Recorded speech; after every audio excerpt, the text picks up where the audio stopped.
has taken over. Let's go. It's Ferrall. Coast to coast. Steaks, chicks, stacks. You and I are going to make a lot of money. It's Ferrall, coast to coast.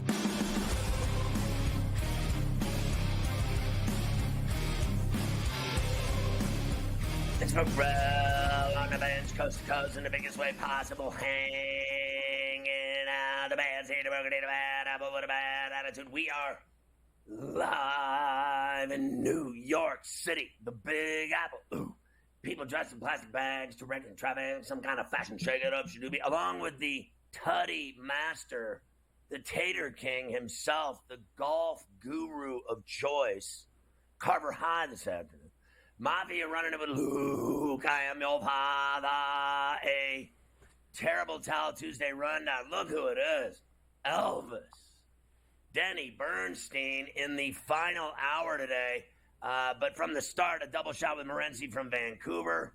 Mike DeCourcy in the first hour from the Sporting News, Fox Sports, Big Ten Network. Plus, in the final hour, along with Denny, you got Coach James Young talking Game 5 tonight. Lynx and Sun in Minneapolis, Carver High. That should be a good one. But the big story today, the Jets have fired Robert Saleh, their head coach, and moved on to their defensive coordinator in the interim. In the interim, they certainly have. And yes, happy Tuesday here on Coast to Coast as we get going today. Yes, we have our first head coach chopped this year in the NFL. It only took 5 weeks, but Robert Saleh finished 20-36 was his record as the Jets head coach. 2-3 start this year. Out the door he goes, Scotty. Couple of things that just happened now. Woody Johnson is talking on a conference call really as we speak in the last few minutes. He has been. A few highlights from that I just saw is number one, this was his decision and his decision alone. He feels like this is the best team that he's ever had there with the Jets since he's been the owner, and he wants to give them every chance to win. Says GM Joe Douglas had absolutely nothing to do with this. Also says, despite having a phone conversation with Aaron Rodgers last night, which he admits to having, he did not talk at all about firing Robert Saleh with Aaron Rodgers last night. They were just talking, I guess, about what they had to eat in London or things like that. How was the flight home? That must have been the discussion he had with Aaron because he had nothing to do with this today. Liar. I agree. I think he's a liar too. I think that what this showed to me was that Rodgers didn't like him. From the minute we saw that weird hug on the sideline, he's like, bro, don't touch me. I don't like you. I don't listen to you. I've said to you on this show that Aaron Rodgers, the head coach of the Jets, I go, that guy, I'll give him this. I thought he was a decent coordinator in San Francisco. I thought he did a good job, but he had way more talent there, and it made him look good. Then they brought him to New York, and, this guy had literally the worst record of any coach they've ever had. This guy was, literally bottom of the barrel. He just couldn't coach. He's not a head coach. And if you hire him now as a head coach, buyer beware. He's just not cut out for being a head coach. I don't know what it was about him. He just didn't get it done at all, ever. All they did was lose. All they've ever done is lose. They're losing now, and I think it's a good move to get rid of him. He's never done this before, Woody, in a season, in the middle of a season, fired a coach. But you know what? There's a first time for everything. I'm actually a little bit upset. I thought it might happen if they lost to the Bills on Monday. I thought if they fell to 2-4, there was a chance. And now I actually don't like it from my perspective, being a Bills fan perspective, because we always talk about this. When you fire the coach that nobody likes, usually the team gets a little extra juice that week, right? We always discuss that. The team's probably happy. The coach is gone. They respond a little bit. And, of course, now that means Monday night at home against the Bills. So, personally, I would have waited a week if I was Woody. I would have waited till they lost to the Bills and got to 2-4 before they made that decision. But away they go. Jeff Ulbricht will be the head coach. Apparently, that was part of it, too. He's been a candidate at other spots for a few years, and Woody wanted to see how he would do with his own turn at the wheel. So Jeff Ulbrich will have that. I mean, they didn't have many other choices, to be fair, Scotty. It's not like they were going to bring in the guy or make the interim coach, Hackett, who was, as we all know, like the worst head coaching hire in the last 20 years in Denver, universally known. So they really didn't have anywhere else to go except with this Ulbrich guy. Listen, I got to tell you, his play calling is atrocious. And, I do not believe for the life of me that Rodgers actually, I know a lot of people are saying he's done and he got sacked 5 times against the Broncos and he got battered against the Vikings. But, and he threw 54 times and people are all up in arms about that. But the reality is, think about it realistically. This guy is 40 years old and he can sling it 54 times in an NFL game. He is still capable of being very dangerous. He makes, oniony throws. I'll give you that. He takes risks. But, so did Brett Favre. I mean, Brett Favre was constantly taking shots and risks. And I don't have a problem yet at all with Aaron Rodgers. He is still a cowboy. He is still a guy that can sling it. He can beat you. He can throw for, one day, might throw for 450 yards. I mean, don't tell me that guy can't light you up one Sunday. He's still got it in his arm. He may not have it in his feet. He may not have it in his, age. He's clearly AARP. But I'm telling you, that guy is still dangerous. Anytime he's on the field, he can score and throw touchdown passes. I still think their offense moves the ball. I still think he does complete big passes. They have been screwed up, frankly, in my opinion, because of Saleh and Hackett. I don't blame that guy, Ulrich, for the defense.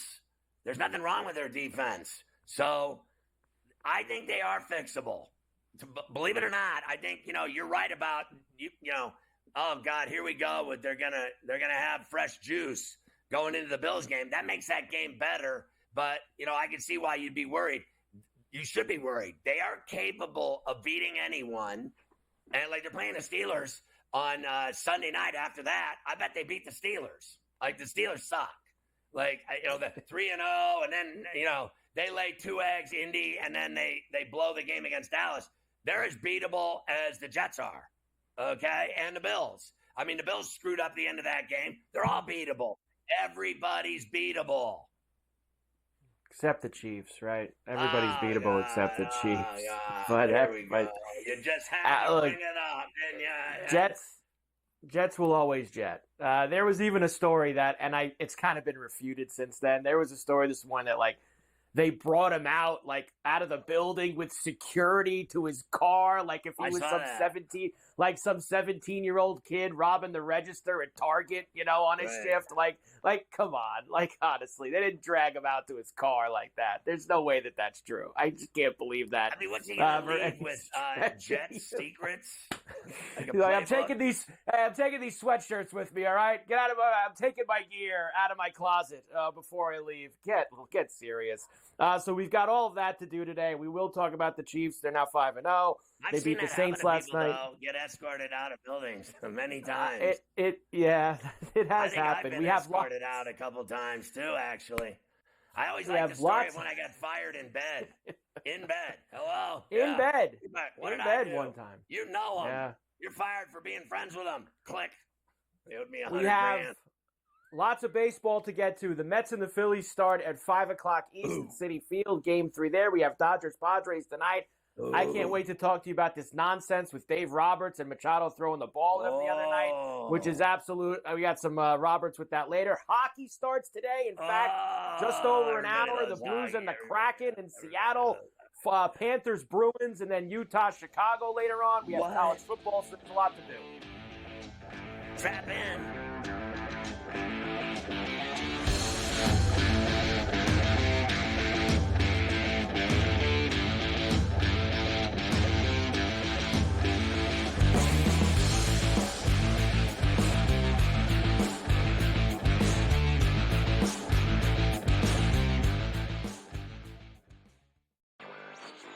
I think the Washington Commanders are one of the best bets to win it all, or at the very least win the NFC. Their offensive line, I do want to say one thing. It's very average. The coaching is good. They're getting good coaching from Bobby Johnson, their line coach. Here from the Giants, but they've kind of overachieved. Let's call it like it is. Daniels has taken them up. Look, that division's not very good, and they could very well win it over the Eagles, and the Cowboys. They're not a Super Bowl team. Newswire, only on SportsGrid. Right here with you on Pro Football Today on SportsGrid. Odds in motion, trying to see what lines have moved throughout the week. Never felt more comfortable in this set than I do for this year. I'm ready. I'm just getting angry. The hot takes are going to be here all long, people. What in the world is going on in Miami, Dom? It's not particularly anything to shy away from just because many people are on top of it. Hot take. I think this line is asking you once again to take New Orleans. Pro Football Today, only on SportsGrid. I do think they come back, and I think they win this game, but they've got to do it decisively. I think they've got to get that confidence back because they went out there, and like I said earlier, Kentucky almost beat Georgia. Kentucky almost did beat Ole Miss, and I think what you're going to see in this conference, if you don't play well and you're a top 10 team in the SEC, you're going to get knocked out by one of those top 25 teams in the SEC if you're not ready to play. Powered by SportsGrid. He already has more than 1,000 yards. The last three running backs to win the Heisman, Derrick Henry, Mark Ingram, Reggie Bush, did not have more than 650 in their opening 5 games of the year. Ashton Genty on pace to strike the pose in December. Statistics matter. Blow every record out of the water, and he will be a Heisman. Disgraceful performance by the head coach, not Gene. The Early Line, only on SportsGrid.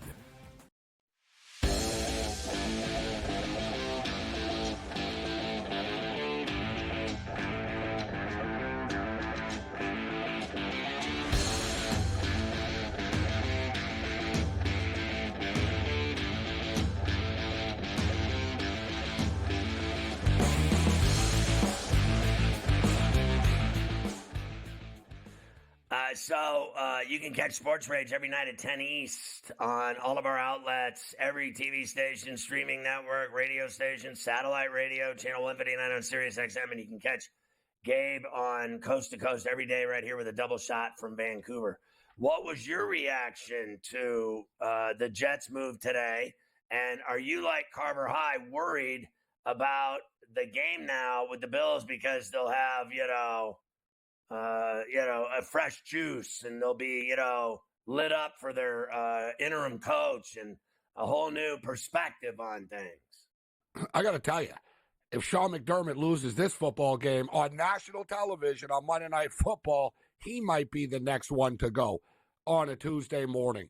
Now, all kidding aside, I don't think the Bills are going to make a move midseason here, but for whatever reason, McDermott doesn't get called out on, very much for a lot of the failures for whatever reason in Buffalo. But as far as the Jets are concerned, and I'm still rattled, I'm still upset, Scott. I'm still upset from the from the Buffalo Bill loss to the Houston Texans and how they lost. It's to say, I don't mind. I mean, if I'm a fan of a team, if I bet on a team, I don't mind if they lose, right? If they weren't good enough, the other team was better. We lost. We got eliminated from the Circuit Survivor. What the hell can I do, Scott? Jaden Daniels was 21-23, bro. You know what I mean? I tipped my cap to him after. I was like, the guy played one of the best games ever on Monday Night Football. But the way that the Bills lose is just so incredibly frustrating and ridiculous. But with all that being stated, as far as the Jets are concerned, it surprised me, Scott, to be honest with you. Yeah, it did. I know they were struggling early in the season, but I don't think anybody that's been paying attention to the New York Jets thinks that the head coach was the problem. Did he deal with the media well, Scott? No. Right? Like he did. And the Jets and somebody around him close to Saleh should have told him, listen, these interviews aren't going well. All right? So maybe you should just sort of back off on the interview so much because, he always just sort of walked into it or got confrontational. So he wasn't very good at dealing with the media, which is a big problem when you're the head coach of a New York sports team. But, Scott, their problems are all on offense. Robert Saleh doesn't run the offense. He has nothing to do with it. Like, their defense is playing fine. He's the defensive guy. He's the defensive-minded head coach. They brought in Nate Hackett to run the offense because Aaron Rodgers wanted Nate Hackett to run the offense. Well, last year it was all Zach Wilson's fault, right? Well, Nate Hackett was there. What did Nate Hackett do in Denver? Right? You know, we can go back in time here. How does Nate Hackett still have a job? Oh, yeah, that's right. He's close with Aaron Rodgers. So I actually said this last night on SportsGrid, Scott, that we were talking about the Jets, actually, and I said, if I'm the Jets, and they're not a smart organization, we know this, but if I'm the Jets, I'm already thinking about next year and about moving on. Like, you can't bring Aaron Rodgers back again, and you want him to run your organization again for another year. He's inevitably going to get hurt. I still think he can sling it, Scott. I know you know, he's still got an arm. No one's going to dispute this. Still got an arm. But, you know, he'd be better off if he was on the Minnesota Vikings or something, on a functional football team, Scott. Like, the Jets, they're not just a quarterback away. Like, Nate Hackett cannot be on a successful team. He never has been. I know this at Buffalo. I know the Nate Hackett timeline here. Nate Hackett was the offensive coordinator with Doug Marrone at Syracuse, okay? They didn't have a great offense. It was pedestrian. It was okay. Doug Marrone, they won a couple of games. Doug Marrone becomes the head coach of the Buffalo Bills. He brings along Nate Hackett. Bills' offense is terrible. Doug Marrone becomes head coach of the Jacksonville Jags in the Blake Bortles era. Offense is terrible. They beat the Bills in the playoffs like 9-6 or something. He somehow becomes the head coach of the Broncos, arguably the worst head coach in the history of football. And then he gets the keys to the Jets' offense. So you can fire you can fire the head coach all you want. The offense is the big problem here, Scott. Let's just call it out for what it is. And if anything, they did Saleh a favor. He gets paid in full. He doesn't have to deal with the media anymore. He doesn't have to worry about Aaron Rodgers going to Egypt. And he wasn't going to be back next year anyways. So if you're Saleh, they actually did you a favor by paying you in full. Pretty classless, though. Reports are that they just had security escort him off the premises because Johnson was afraid of a confrontation. I guess they got into it a couple of times, and their relationship was fractured. But I think they did Saleh a favor, Scott, and I don't think it changes anything at all. So your offense is struggling, so you fire the head coach who's a defensive-minded guy, and you replace him with the defensive coordinator. That's going to help the offense, Scott. They're spinning their wheels, bro. But with all that being stated, they probably beat the Bills on Monday. Yeah, I don't understand his obsession with Hackett. That's fine. Have at it. But the reality is you and I are on the same plane when it comes to Rodgers' arm. He can still move that team. They can still catch bombs, 20-yarders, 30-yarders, screen passes, slant patterns. They can still score touchdowns. I think the thing that I've noticed about him that is so suppressing of their success opportunities is that they don't run the ball at all. I mean, they have these two talented backs. You got to admit they both have talent, and they don't run the ball. I mean, they got a ton of talent on paper. Like, they don't run the ball at all. I think if they did, they'd probably look a little different. I think the passing game would open up even more. But let me, and it's the same thing. I agree with you. I think they have a ton of talent on paper. There's no disputing it. That's why when I hear, Devontae Adams, you don't need Devontae Adams. Figure out Garrett Wilson first. You have Garrett Wilson. He's good. You can get him the ball, right? You got to figure this out. But we can throw Nate Hackett under the bus all we want. And, dude, this is New York, man. So there's going to be 16 sides to this story, right? You're going to have the Jets leaking stuff to the media to make Saleh look like an idiot, and he was confrontational, and he was aggressive, and he's a mean person, blah, blah, and he scared Johnson by yelling at him. You're going to have Rodgers' camp leaking out, hey, I had nothing to do with this, right? There's going to be a lot of different angles, and people are going to want to get their narrative out there during this. But to me, okay, we can look at Nate Hackett. It's basically, is it Nate Hackett running the offense, or is this Aaron Rodgers' offense? Because I agree with you, Scott. I think Aaron Rodgers, if you told him on a good team, throw it here, do this, do that, he could do it. I don't think him and Nate Hackett could do it together and build a back team up. We got another shot with Lorenzo.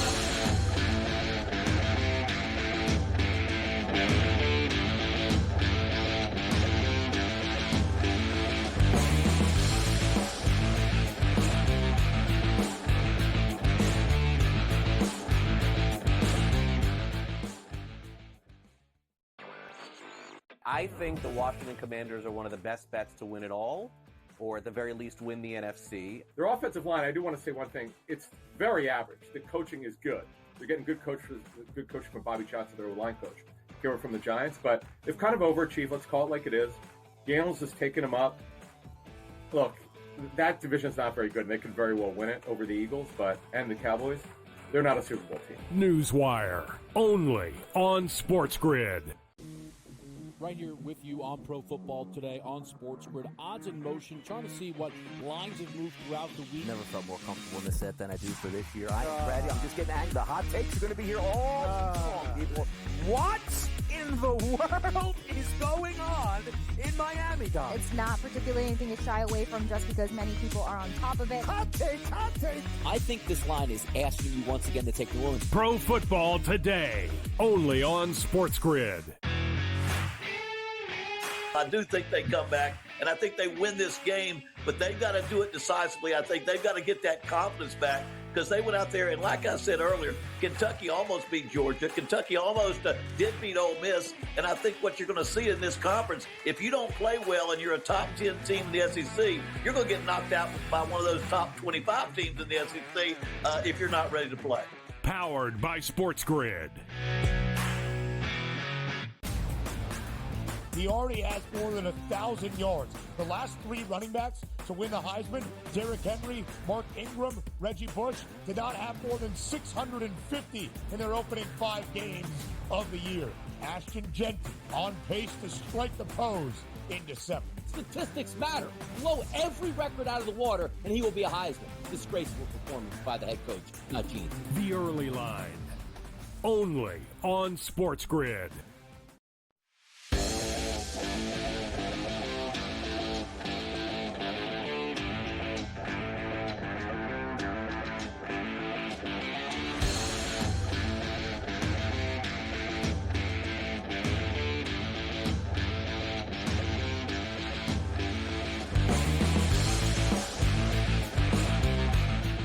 All right, another shot here with Gabe Morency. Check out Sports Rage weeknights at 10 everywhere. So the NHL season starts here in about a little over an hour and 15 minutes, and I can't even fathom this terrible game they're giving us. Now, it might end up being a great game, but who in their right mind anywhere wants to watch the Blues and the Smoke Kraken in Seattle at 1:30 at lunchtime in the Pacific Northwest? Can you imagine, who's skipping school for that one? All the kids, businessmen. And then the nightcap is the Utah Hockey Club. And I swear to God, I taped the podcast today, and I didn't know the name of the team, and I just went, the Utah Hockey Club's playing tonight. And that's their name. The Arizona Coyotes. And then afterwards, I looked at the phone, and it said the Utah Hockey Club. I'm like, oh, God, I didn't know that was the name of the team. They're playing Chicago, another crappy team. The only good game to me is the game that should be the opener is the champs. Getting the banner is the Panthers and Bruins. That's a good game. I guess they figure people won't pay attention to the other two games, but I've said this for years, and I upset them years ago by saying this, but I maintain it, that the NHL makes their schedule on the back of a napkin at the Brass Rail Strip Club on Yonge Street in Toronto. All right? I've always called the Brass Rail, Scott, and trust me, I know, right? It's the unofficial NHL headquarters, right? You know what I mean? You've got Madison Avenue. You've got the office in Toronto at the arena where the Leafs play. There's an office building, and the NHL has an office there. And the unofficial where the deals get done. I think they just throw the schedule together. And like I said, Scott, imagine coming back. You're the schedule maker. Yeah, listen, sir, we figure we're going to open up the season with the St. Louis Blues and the Seattle Kraken. And how about we'll play this game at 4:30 Eastern time? So in other words, it's 1:30. 1:30 in the afternoon in Seattle.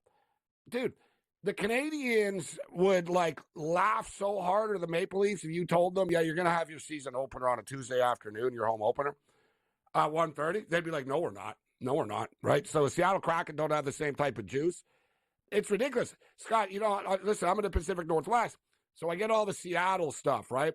So Sunday night, I'm watching, it's 1 a.m, I'm watching, the Seahawk recap shows, Seattle sports, and Right, the weekend right. it was, etc. Yeah. And they put on the screen. I thought it was a mistake. It said our Seattle Kraken coverage begins Tuesday at 1:30 this year. And I actually thought in my mind, I'm like, damn, it's either a mistake or these guys are hardcore. They got a long pregame show for but man, they're really into the Kraken. And then they said 1:30 again. And I was like, what do you mean 1:30? And then I clued in. I'm like, no, they mean this. The game starts at 1:30 on a Tuesday afternoon. I've never been to a hockey game in my life at 1:30. Ever. Not even a high school game. The only time they do that is in the playoffs in the afternoon and Super Bowl weekend. They have a couple of special, like you said, you don't open the season. It's not baseball season. Scott, you and I have been running the NHL. I've never heard of this before. Yeah, your season opener is on a Tuesday afternoon at 1:30. What is this, baseball? What the hell are you talking about? How do you think they're going to do against the Mets and Phillies at 5 o'clock? They're going to get stomped, and then they're going to lie about it and tell you they had 5 times last year's ratings. Every time the NHL comes out with a ratings report, you think they took over television. They lie more than the ex-president. I mean, honestly, their ratings are the greatest thing. Literally the greatest shows in the history of television, all NHL games. I don't believe their ratings reports for 1 second. They're good at spinning things. Second. No They're one good at watches spinning things. hockey, but you, me, and Mafia and Carver High. Hey, for the Prime record, Minister. I like the Mets today. I think the Mets are going to get it done. I'm worried about my Dodgers tonight. I'm hoping for the best with the Dodgers today. What do you think of all the fighting and the fans? And then they warned the fans at Petco today, 0 tolerance. And what do you think of Machado going at it with Roberts? Best rivalry in baseball right now, point blank. It has been for a couple of years. It's the best rivalry in baseball. San Diego spent all this money. They come from the Dodgers. They're actually getting them right now. There's bad blood with the fans, the players, the coaches. This is great stuff. And you know how much they hate L.A. and San Diego. It's going to be wild there tonight. Mookie Betts has to start hitting the baseball. Let's just call it out for what it is. But NHL guys, give me the Seattle Kraken. It's a weird game if you're it's a weird game, Scott, if you're the St. Louis Blues. Yeah, you're playing at like 1:30 in the afternoon in the Pacific Northwest. It's very strange. I think the Kraken get it done. Let's go under 5.5. Morency's going to watch the game from 4:38 to 5:08, and then he's turning the channel like everybody else.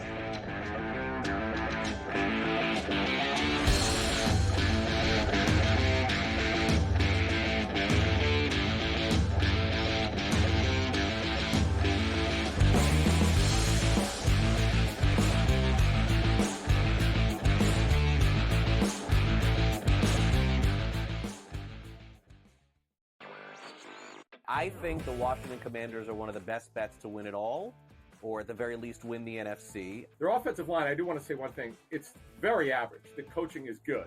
They're getting good coaching from Bobby Johnson, their line coach. Here from the Giants, but they've kind of overachieved. Let's call it like it is.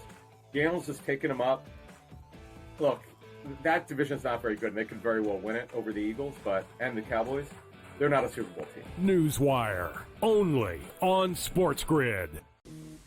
Right here with you on Pro Football Today on SportsGrid. Odds in motion, trying to see what lines have moved throughout the week. Never felt more comfortable in this set than I do for this year. Brady, I'm just getting angry. The hot takes are going to be here all season long, people. What in the world is going on in Miami, Dom? It's not particularly anything to shy away from just because many people are on top of it. Hot take. I think this line is asking you once again to take New Orleans. Pro Football Today, only on SportsGrid.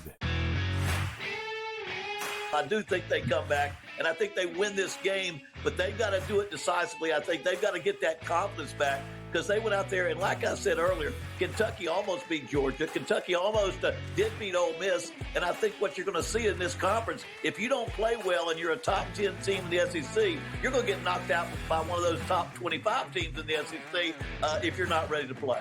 Powered by SportsGrid. He already has more than 1,000 yards. The last 3 running backs to win the Heisman, Derrick Henry, Mark Ingram, Reggie Bush, did not have more than 650 in their opening 5 games of the year.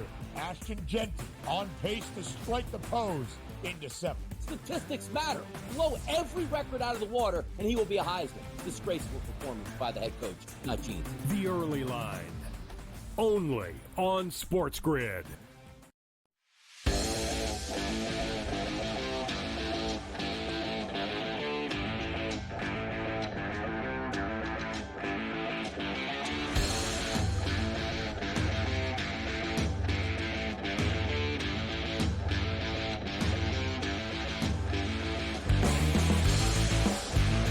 Mike DeCourcy is the famed sports writer from the Sporting News. He's also very popular on the Big Ten Network. They just announced their season broadcasting schedule and partners and everyone that's involved. And, of course, DeCourcy on the top shelf, the top rung of the talent there, will be covering massive Big Ten basketball. The only problem with Big Ten basketball is the last time they won a NCAA championship was before Christ.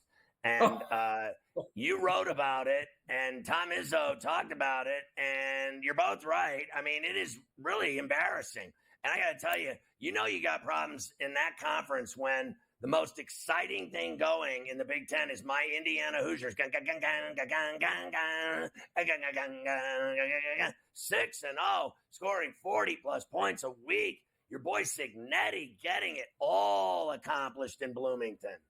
Well, Scott, as we can attest, the present company included, if you want something done right, you got to get a Pittsburgher. That's right.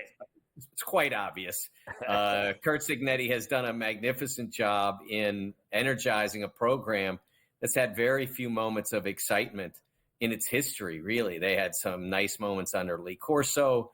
They had that one terrific season under Tom Allen in 2020 during the pandemic year when Michael Penix was their quarterback. But this is really something to see, and they've got a week now to prepare for Nebraska, which I've always viewed as a pivotal game for them. It's a home game, should be a great crowd. It's a great opportunity for the Hoosiers, and if they get it, then they'll be talking about it, not just the silly ranking stuff that we're talking about now, but like some serious possibilities. I mean, they still have to play Michigan and they have to play Ohio State, et cetera. But if they can get Nebraska at home, they have real possibilities of having a significant season, not just bowl eligibility and we get to go play in Shreveport or whatever. No, we're talking about maybe them playing some serious games in December and January. I mean, it really is unbelievable. And I guess my question is, look, I think Michigan has a horrible rack of quarterbacks, and Indiana doesn't have that problem. Now, I think Ohio State is loaded with talent, absolutely shredded every position. They're incredible. But they're playing them in Columbus, and I think what will be fascinating to me is if, for once in their life, they could hang with Ohio State, because they've never been able to hang with Ohio State, and they certainly haven't done well against Michigan. But I think that Michigan team, like I bet on Washington last week at Husky Stadium, that's a hostile place to play. I've been there in Seattle. It is a tough place to play, and they lost. And their quarterbacks, I mean, how many of them are they going to use? How many do they have? They started bringing in Tuttle. I thought it was Y.A. Tittle. I didn't know what I was seeing. I think Indiana can actually beat them. I think them meaning the Wolverines, or them meaning the Wolverines and the Buckeyes? Wolverines. And I think that's true. I want them to hang with Ohio State. If they could hang with them and be in the game, let's say it's a wild game, and that they would gain respect nationally, like they're legit if they can hang with them. I can't win a bunch of games against nobodies and then get beat by 30 by Ohio State because they'll lose all the respect in 5 minutes. Well, I think a lot of that depends, again. That Nebraska game is huge, which I believe is next weekend. They've got this weekend off, and then next weekend they face Nebraska. It's a huge game. And they've got some other games that are losable along the way. But obviously the ones you circle after this are the Michigan home game and the Ohio State road game. And I think if they could continue to succeed as they have, beating the teams the sort of teams that they've beaten, like Maryland, good team, not great, but good, winning at Northwestern. If they could continue to go in that vein, I think being competitive against Ohio State would mean a lot. But I think it's more important that they win the winnable games, which when you look at what the odds would say, that's pretty much everything left except for the trip to Ohio State. So why is Big Ten basketball so good, yet so far away from a title? Yeah, a lot of that's been circumstantial. They've been in a lot of Final Fours. The last time I checked, and I haven't checked this in a little while, but the last time I checked, they had about as many Final Fours, if not more, than any conference in college basketball since the 2020 season, the 2000 season, when they won their most recent national championship.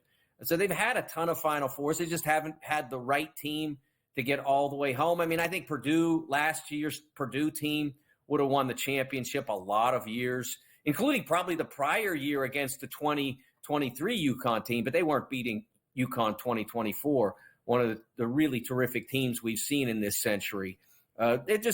Michigan State makes the final in Detroit in 2009. Well, great, but the team that they played against, Carolina, was one of the legendary teams in college basketball history. They were fantastic. They had 4 first-round picks on their team. Right. It's just sometimes it works out like that, and they have always been a deeper conference than they have been a conference that produces the absolute elite team. That's just the way it's been for most of this century. It's been great for their fans to watch. It's certainly been great to call on BTN, but producing that one special, extraordinary team just hasn't happened. I got to ask you, when you go into this season, do you think that, how these new teams from the West have come into the Big Ten in football, what do you think they're going to be like when they come in on the basketball side? Well, I think that, first of all, you've got the fact that they were very careful about scheduling these games. They've gone more for multiple days of rest, 2 to 3 days rest in between games. They've been very careful about that, something that wasn't always a high consideration in conferences like the Pac-12 in the past. They were used to playing on one-day prep a lot. Now you get more days of prep, more days of opportunity if you have a bad game to try to regroup for the next one. We've seen, to this point statistically, teams have not performed well in football when traveling multiple time zones. But they've performed fine in other sports. I mean, I pointed out, we talked about this a couple weeks ago, Pitt's women's volleyball team has been to the West Coast on multiple occasions already this season and is undefeated wherever they play.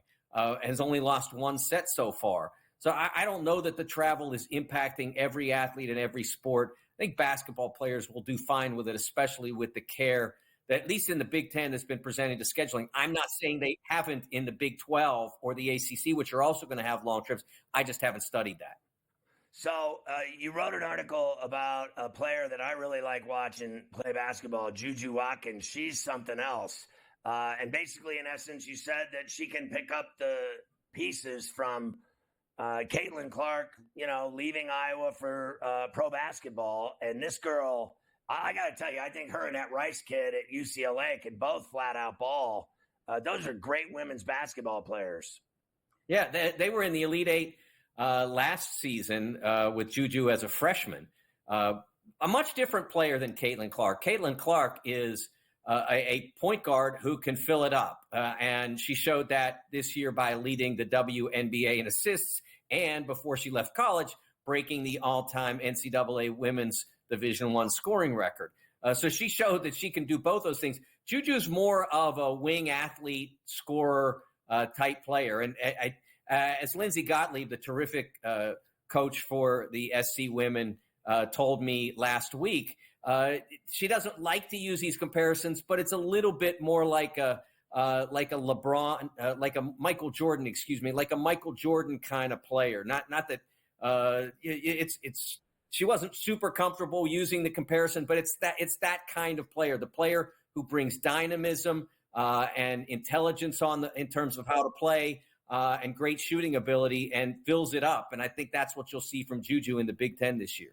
I can't wait to see her another season into her great career there at USC. Mike, fabulous stuff today. Enjoy the rest of your week and all the games this weekend. We'll see you next week.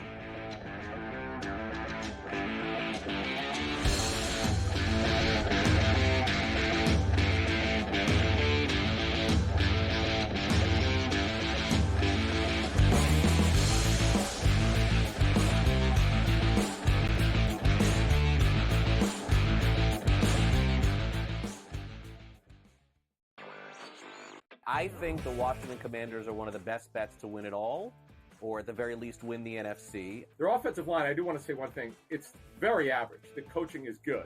They're getting good coaching from Bobby Johnson, their line coach. Came from the Giants, but they've kind of overachieved. Let's call it like it is. Daniels has taken them up. Look, that division's not very good, and they could very well win it over the Eagles, and the Cowboys. They're not a Super Bowl team. Newswire, only on SportsGrid.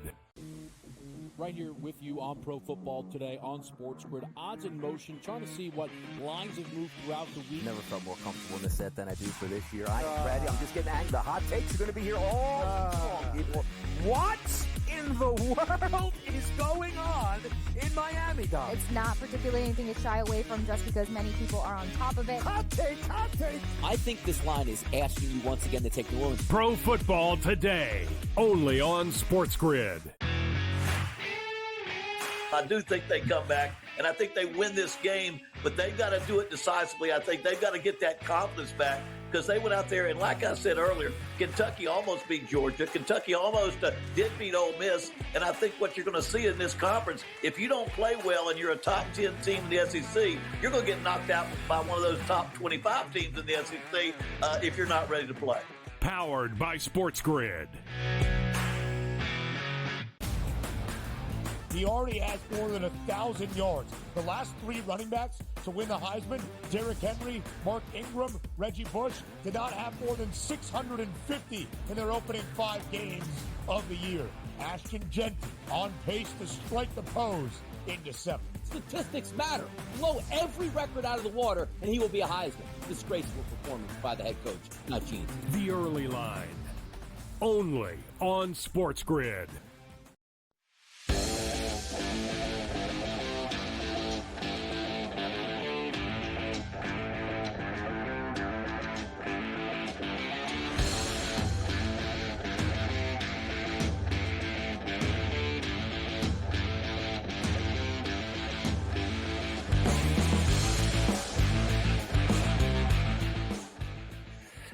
Ferrall back in New York with Carver High, and we start getting back into the NFL skinny as we gear up towards Thursday, Sunday, etc., a pain day. Yes, we'll be jumping around a lot here, Scotty, because there's got a bunch of live things. Hockey starting. We've got the Mets-Phillies at 5 o'clock. I've got tons of breaking NFL news. There's just tons of things that are going on. I want to go back to Saleh, but first, this just came across as well. The Patriots, after 5 games with Jacoby Brissett, have decided that they have seen enough, Scotty. Reports are that Drake May will make his first NFL start this Sunday at home against the Houston Texans. So the number 3 overall pick in the draft will get himself in the mix here. And I got a graphic for you later in the show, Scotty. The rookie quarterbacks, Jaden Daniels, right, Caleb Williams, Bo Nix, they have been doing some winning here the past few weeks. Maybe the Patriots think that they can also get a little bit of that mojo with their rookie quarterback. I mean, why not? They're awful. I mean, this is an awful football team, just like we knew they would be, and year 4.5 is still alive. And I know a lot of people that are out of the Circa Survivor and everything else.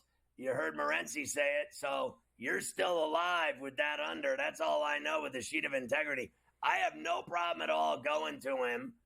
Drake May, I think, I've said to you a number of times, I think Jacoby Brissett sucks, and people think he's this great backup, starter, put him in, he can play for a couple months. I don't buy that. I just do not believe in his game at all. I am sorry. You know who's a good backup, who's a badass? Is Joe Flacco. That guy, all he does is win. All he does is sling. All he does is complete big passes. And I mean, clutch as all hell. That guy can play football. I want to see this kid play. What the hell did you draft him for? To watch that dude suck? He's awful. I don't care what anybody says. He's awful.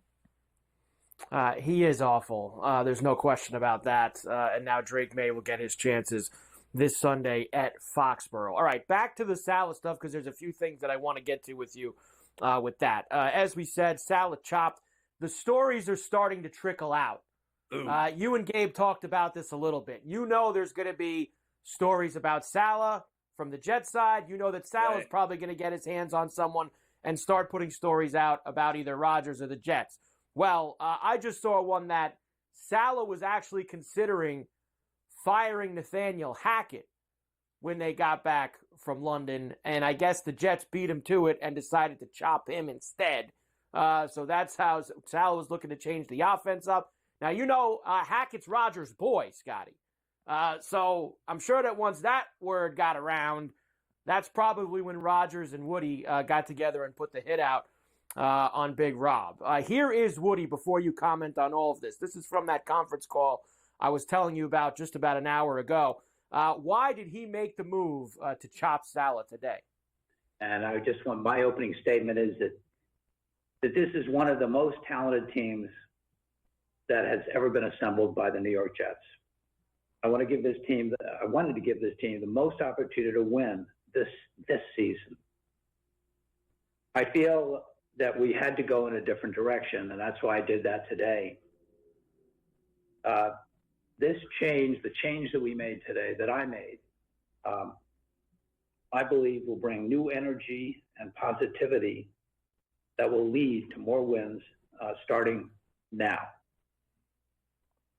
I want to say, which I've said earlier to some of the members of the leadership team that represents the players, how proud I am of this team, this specific team this year, and excited about what could happen and what will happen, particularly given these changes that we've made today. I think they're relatively capable of being a dangerous football team. I'm not going to deny that. So I'll tell you one thing. What it lends me to believe is that, look, I think LaFleur can coach flat out, right? And I think that guy ended up fooling everyone. Everyone thought that he was like this great coach, right? And then he got the job in Denver and then butchered that up nice and juicy. And then he's come here. And in my opinion, he's unnecessary. I really do believe that he's insignificant at the end of the day. I don't understand their obsession. I've never seen anyone talk about more than this Hackett guy when we all know who's running the Jets is Aaron Rodgers. Just let Aaron Rodgers call the plays. Let Aaron Rodgers freestyle as far as I'm concerned. I mean, every time this guy drops back, that's what he does anyway. I do not believe they're running some kind of fancy, sophisticated Nate Hackett offense. I really don't. I think he's finding guys open and hitting them with that cannon of his. That's what they're about, is his arm. And what they have to do is run the ball, and they got to protect him better. This guy is getting abused in the pocket. I mean, I thought his knee blew out on Sunday. He got raped. He gets hit more than their running backs. It's unbelievable to me how bad their offensive line is. Let's just face facts. They have no running game. They don't protect him at all. He takes abuse. And you can talk about Nate Hackett until you're blue in the face. I don't care who their coach is. I don't care about their GM. I don't care about their owner. I agree with him that they have a lot of talent. And what they really need is to keep Rodgers upright and untouched and let him go to work. I mean, the guy, you know what he reminds me of? Parcells. I mean, you're the cook. Can I pick the food? Are you kidding me? This guy's the chef. Can he cook the dinner? Let this guy cook and quit with all this other nonsense. They waste all day talking about this Hackett guy and Saleh. Listen, Robert Saleh. Now, you know, Morency said he's the defensive coach every day. He never won. I don't care what is defense, offense, secondary, linebackers, Monday, Saturday, Thursday, Wednesday, morning, night. They never win. That's all that matters. You don't win, you get fired in the NFL. You don't win, you get fired in the NHL, NBA, MLB. You don't win. After 3.5 years, you get fired. This is real simple stuff.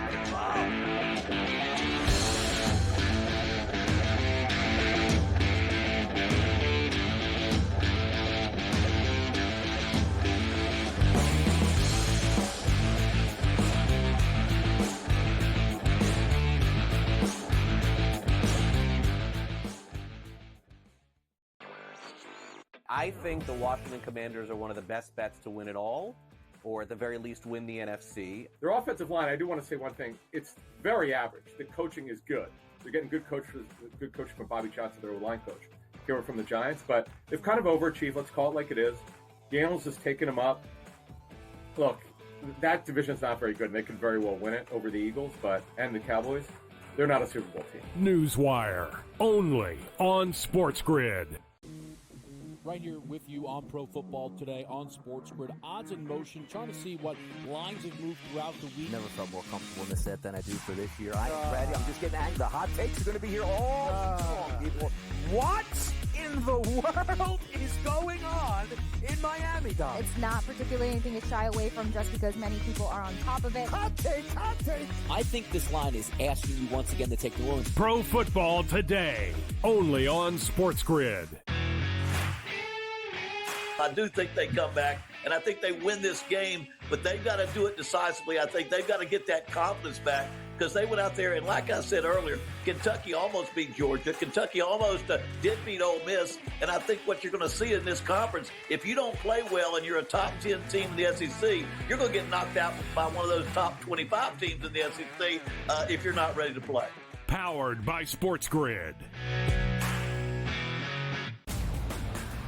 He already has more than 1,000 yards. The last three running backs to win the Heisman, Derrick Henry, Mark Ingram, Reggie Bush, did not have more than 650 in their opening 5 games of the year. Ashton Genty on pace to strike the pose in December. Statistics matter. Blow every record out of the water, and he will be a Heisman. Disgraceful performance by the head coach, not Gene. The Early Line, only on SportsGrid.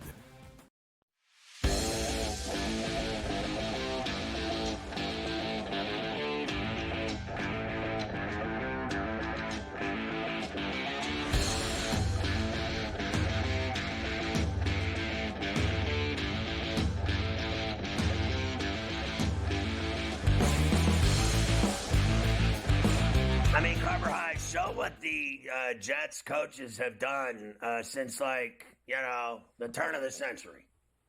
Yeah, I mean, whoever gets the job next, the only way to go is up, really, when you think about it. Every Jet coach has been under 500 since 2001. Herm, 39-41.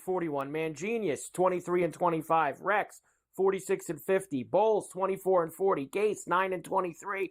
Saleh, 20-36. Now, to be fair, Rex took him to 2 AFC championship games. I know the record is bad because they let Rex hang on for a few years with some very bad teams, but Rex actually was the only coach that's won at that franchise in a very long time. I mean, at the end of the day, I would agree. I think he was the best coach that they had because when you go to 2 AFC title games, you mean business. And I can't even fathom what I've seen since. Like Adam Gates, I think it. People say Hackett was the worst coach that the NFL's ever had. I would argue that literally Adam Gates, Gates goes toe to toe with him, in concert with him. I mean, Gates was bad everywhere, and he's failed, twice horrifically. And then Hackett, I've never seen anything like it, how this guy gets talked about. For as many failings as he's had and just no success, and we're still sitting here talking about this guy, is really a pain in my neck. It really is. It's just, what are we doing here? There's got to be something more, enticing that we can gobble on than talking about Nate Hackett. He's got nothing to do with this. I keep telling you. They have all the talent in the world. Let Rodgers do his thing. Let's stop worrying about this hack coach. They should have fired his ass, too. I don't care how good of friends he is with Rodgers. They got to stop letting Rodgers dictate who has every job in the building. If Douglas is such a badass, he needs to cut that water off right now. Just, you play quarterback, and we'll worry about running the football operation. Thanks so much. As far as this Monday night goes, if you were expecting some changes to the line after this news this morning, that would not be the case. Bills were -2.5 yesterday. Bills are still -2.5 road favorites at JetLife on Monday night with the total of 41.5. Yeah, I have like no comment about who I'm betting on in that game at this point. It's what is it, Tuesday, and I'm worried about next Monday. Listen, I'm worried about today. I got games I'm betting on today. I'm losing weight over here. I'm sweating bullets. I'm getting ready for this hockey season. I'm starting up at 4:38, and then at 5:08, I got the Mets and Phillies. I'm stressed out. There's a college football game, and you want me to worry about next Monday? I mean, it's more fun talking bad about the Jets than it is who's going to win that game. I think the Bills, let's just face facts. They both need it desperately. I mean, they both have to win the game. I think it's going to be a hell of a game because they both, just need it like a mother Ferreller. They really do. The Bills have lost 2 in a row. The Jets are falling into pieces. They fired their coach. Same for me. The Steelers, they lose 3 in a row. I'm going to puke. I'm going to start puking. I really am. And you're right. It is huge for the Bills because when you look at big picture-wise, and I know it's only October, they got a chance to put some distance between themselves and that whole division. If they win and go to 4-2, Jets will be 2-4. Miami stinks, and they've already beaten them. We know the Patriots stink.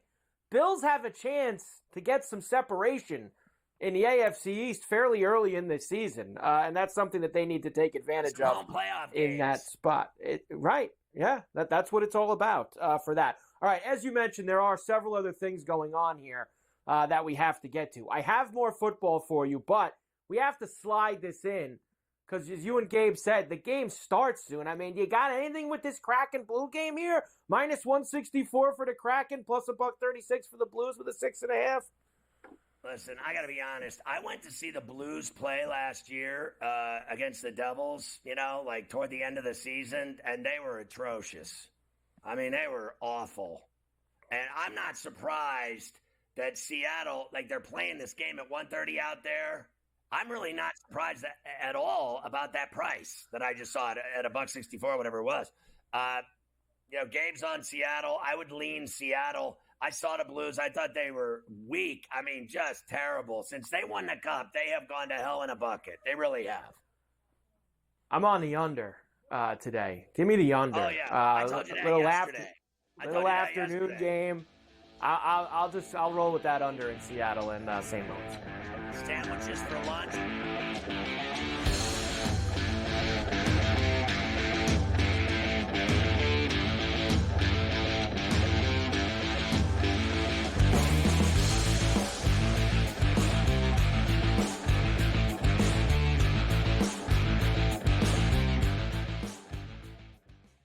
Anyone that's been to a sporting event, the atmosphere before a game, I think Game Time Decisions has that same exact atmosphere. This is our arena. This is what we do. There is going to be an energy to Game Time Decisions that you will feel night in and night out. The excitement you get when you lock your bets in, when you're figuring out what you want to do, we can zone in on the biggest games each night. I want this to be the place that people come to before the games start so they feel as ready as possible to lock in their cards. We are going to hit every single one of those markets that you need to know about. We're going to go through every single thing, and I've got a great team behind me that's going to help me get the job done. There is not going to be a better place, I promise you, than Game Time Decisions to get that new information, react to it, and be able to then bet accordingly. We will have everything at our disposal, and we will use that to our advantage. I'm Kevin Walsh. Tune into Game Time Decisions from 6 to 8 p.m. Eastern on SportsGrid. Your gut says Miami is going to win, and you should take the over. Your gut also said your NFT selfies would only go up in value. They didn't. But your head is on SportsGrid and knows the QB is in concussion protocol. The backup has a 45 QBR against the zone coverage. The New York D has the most sacks in the league. So yeah, trust your head. It's smarter to be on SportsGrid.